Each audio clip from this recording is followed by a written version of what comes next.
you've probably, you've only seen on paper you've never seen before. So I mean, the Greek philosopher Heraclitus teaches us that everything is in flux. Everything is constantly changing. Shocks are going to inevitably happen. Some shocks are bigger than others, as we see Pichu and Bayonetta going at it on Hollow Bastion. P3 the Bayo from the first state. Archangel, the Pichu, looking for first place. All right, now Thunder Jolt is going to be pretty big in the repertoire of Archangel here. There's going to be a big stifling option for P3, nearly not stifling, but snuffing out the tiny rat. But again, if Thunder Jolt can do the work that I thought it would right now, but no, quick to the skies is P3, just being a falcon, just circling in the air, waiting for the moment to strike. P3 not giving Archangel a lot of foothold on the ground, and in the skies, Pichu only has that Thunder Jolt lead in, but it is easy to get around because the character is moving towards stage and Thunder Jolt's basically going at that same angle. If you avoid the character or get around the Thunder Jolt, you basically have a free hit on the Pichu. That's why we're seeing 165, let alone the self-damage that Pichu does to himself. That is a, besides this point right now, that was a very long-lived rat, but finally going the way of the rat trap is that first stock of Archangel. Archangel catching P3 off the stage. Been awful good with those Thunder Jolt snipes off of the ledge, but P3 not paying it too much mind. Getting jab locked though. Got to pay just a little bit of attention to that. Now it's 2 stocks apiece. Like, do you know who I am? I took out Beast tonight, is Archangel, so yeah, do not sleep on him. So, again, just, you will go to sleep, or I will put you to sleep. That is a threat coming from the tiniest mouse. A nice warm glass of shut the hell up.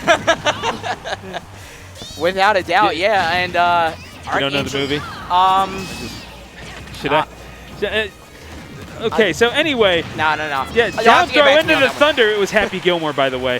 So, man, okay, 2 stocks to 1. Archangel, you don't know. I'm sorry, man. No, I gave you a shot. I knew them. Like, come on, you're talking to a 30-year-old here. Yeah, okay. I knew when Adam Sandler was good. Okay. Yes. Yeah, I know. I understand. It took a little bit of time for us to get going. It's all right. Just take your Centrum Silver, Grandpa. Yeah, okay. You'll be okay. All right. So I have no room to talk. So I might just take the mini off my name. You're going to get the full snap. boss. Just getting full on boss. Watch out, man. Oh Jesus! Look out, he means business. Okay, up tilts. Getting him into these combo situations, and again, Bayo on the defensive is not a Bayo that has an advantageous position, but able to mix it up just a little bit off stage, able to get Archangel into these weird spots, taking on minimal damage, but again, every number counts, especially when you're a Bayo at this percentage. You're at half rage. Your combos just aren't going to be quite as effective, and now you're sitting at the 120s. You've got a long way to go, and this Pichu could go flying at anything. But then again, at the same time, though, hard to hit with anything. You have more rage. Pichu might get knocked out of combos that you might think kill, and if you're expending moves that leave you vulnerable because you're thinking that, Archangel can just be quick to respond. But ooh, wait a second, yeah, combo trying to confirm into the back air, but not able to get the kill just yet. Again, Hollow Bastion, perhaps proving more of a hindrance than her. Got the shield up! Archangel having a premonition to put up the shield is like, if you want to save your life, tapped into the Matrix, and Archangel gets the win as a result, 1-0 to the Pichu. Nostradamus is rolling in his grave. That was just Oracle of Delphi levels of just foresight. That pop-up of shield was just unbelievable. I mean, I can't put any more like non-overused words to it. That was just unbelievable the way he stole that from P3, and now P3 looking down the barrel. Not even an Oracle mini-boss, a Guardian Angel descending before Mark and pressing the shoulder for him. Yeah. I don't even know how to quantify that. That was crazy. P3, I mean, you got to think having a little bit of confidence about him, knowing that you did have him in a position to win, but Archangel doing just enough at the beginning of that stock to make sure that they could finish it out and seal the deal. Yeah. Cannot be overstated how clutch that shield after the Witch Time was. Oh, yeah. Like, even though this was a stolen game, that's just more reason why you still can't expect who was going to take this one. Because, again, P3 had a solid foothold against Archangel until those last moments. Archangel had the ability to be able to steal that from him. So if he's able to carry that out throughout the entirety of a game, we could see this swing his way. So it could go one way, it could go another way. But right now, P3 has defiantly put down his foot, and he's saying, that first game was mine. You may have stolen it, but I earned these. So I will be winning, says P3.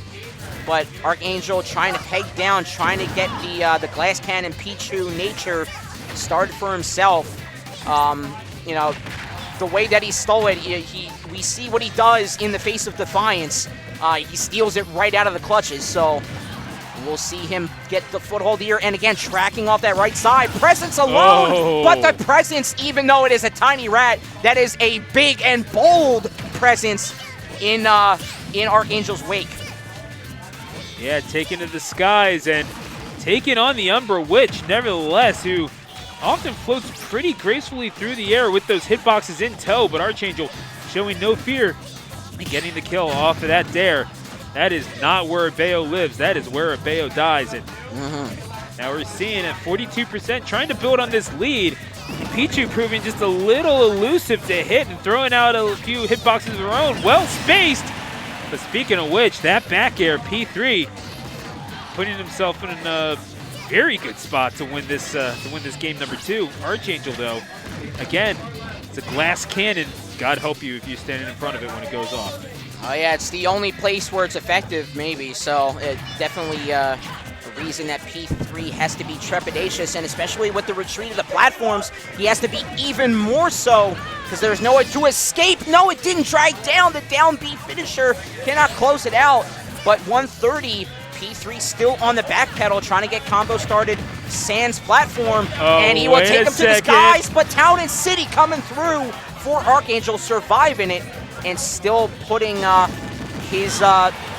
bravado that he's carried after that win from Beast, the bravado he's trying to carry into the loser's top 4. And he is poised to do it now at 88 on. He has to assert the presence pretty quickly here. It's a tough ask, all things considered, especially when you get Witch Time to P3.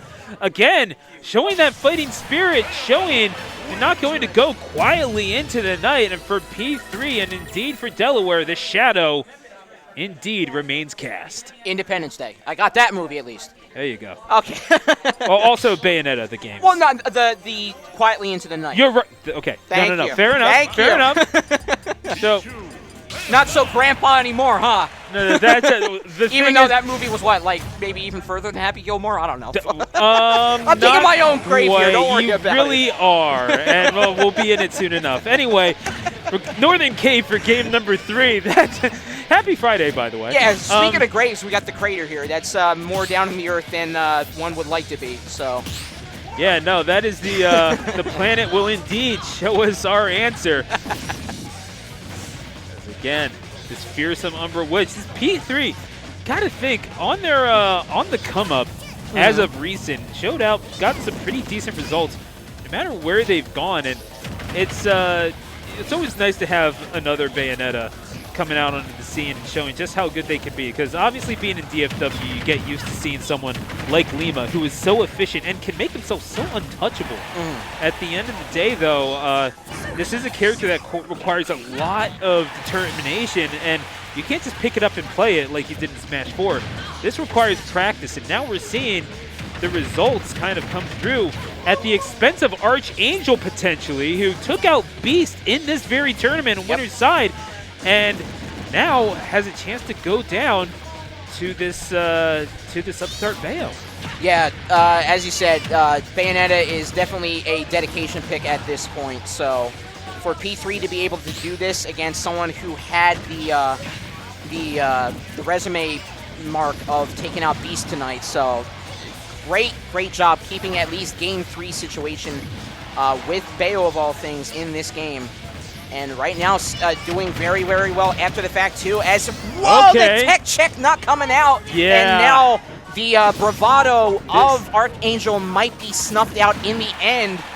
But This is where Archangel is starting to look like an unranked player, unfortunately. And that's the thing, you gotta be aware.